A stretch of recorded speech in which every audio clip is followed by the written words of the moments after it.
So I know that the feelings you have for your specific person are really, really strong, and it is likely that you associate those feelings, that longing with love. But I want to give you some truth in this video. Those feelings aren't actually love. They are your addiction to emotional chasing that you learned from your childhood. And so in this video, I'm going to talk about why you actually are addicted to your specific person and how to release the addiction in a way that actually is going to make it more likely for you to create a relationship with them. Let's jump into that. So your first relationships with your parents, we can call them attachment figures, is what created the initial blueprint or belief system inside of you about what relationships are going to feel like in your future. And this happens on a very deep and subconscious level, meaning you're not really aware of the beliefs you have about relationships until you enter into relationships. And what happens is you find that you have very particular patterns that tend to play out. Honestly, whether you've been in one relationship or multiple relationships, it doesn't matter. You are going to play out the pattern that was imprinted on you from your early childhood relationships. And so people with anxious attachment are most likely the ones who are manifesting a specific person. Sorry, I said it, but it is true. Why is this?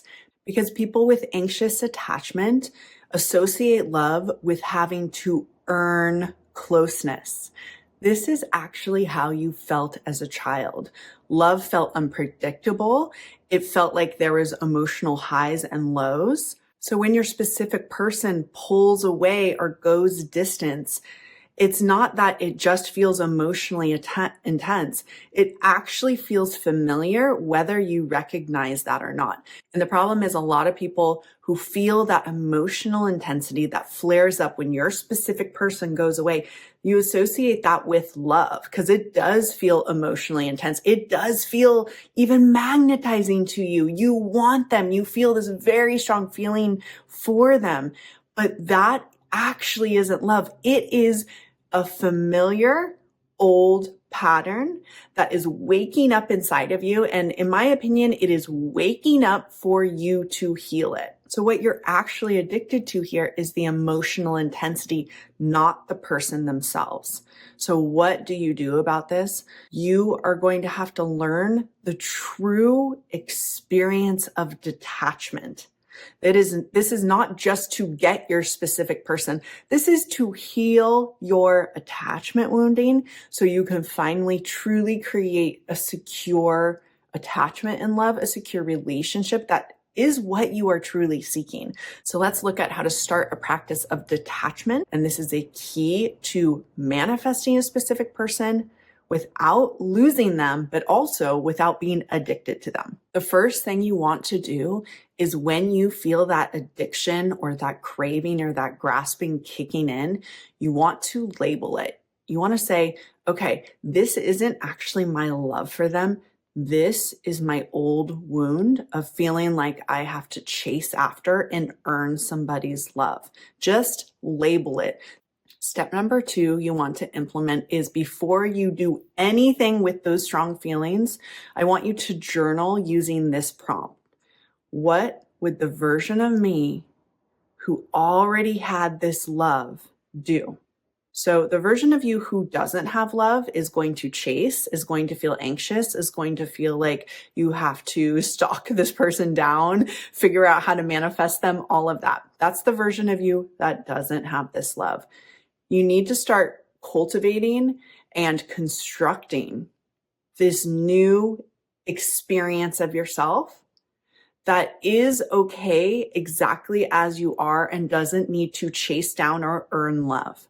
So you're asking yourself, if I was loved now, what would I do? I'll give you the answers. You would feel confident in who you are. You wouldn't feel like you'd have to search anyone down. You wouldn't feel like you have to prove yourself. You'd feel happy about who you are. These are just some examples. Now, you may not feel those ways right now, You may be trying to reach for the answer and not being able to find it because you actually just feel super anxious. That's okay, but you want to, on a daily basis, be constructing a knowing of this new secure version of yourself, because this is the version that's going to save you, that is going to actually get you what you want. So keep coming back to this construction of, if I was secure in love now, what would I do? The answer is simple. I would not chase anyone down. I would feel good about who I am. I would be confident that love was coming to me. Anything like that is the answer.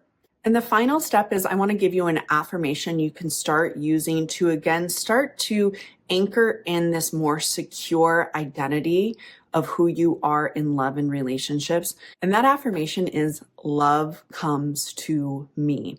We have to understand that when we stop gripping and really holding on to the identity that love is going to leave us, and we start cultivating that new, secure, confident identity, that is actually when the changes are going to happen. When you become the version of you that does not need to chase down your specific person or earn their love, trust me, that is the greatest point in your relationship with them that they are going to choose you, the greatest likelihood that they will choose you. And so it is your job to become that version of yourself, not so they choose you, but so you first choose yourself and you first choose the opportunity to actually have the type of relationship you want, because you aren't going to get there by continuously playing out this anxious attachment, chasing, needing dynamic. You're not going to get there. Yes, you may have a hit of excitement and love when they come back in, but trust me, if you don't start healing your deeper attachment wounds, it's going to play out all over again, and you're going to be in this emotional high and low, and it's overall going to feel like crap. Your work is to continue to cultivate the version of you who is chosen now. If you need any help with this, you can go on my website, shellybullard.com. I have lots of free resources, free trainings, also courses that can help you do this. My free ebooks are linked below as well. And thank you for being here. I love being here with you. I'll see you soon.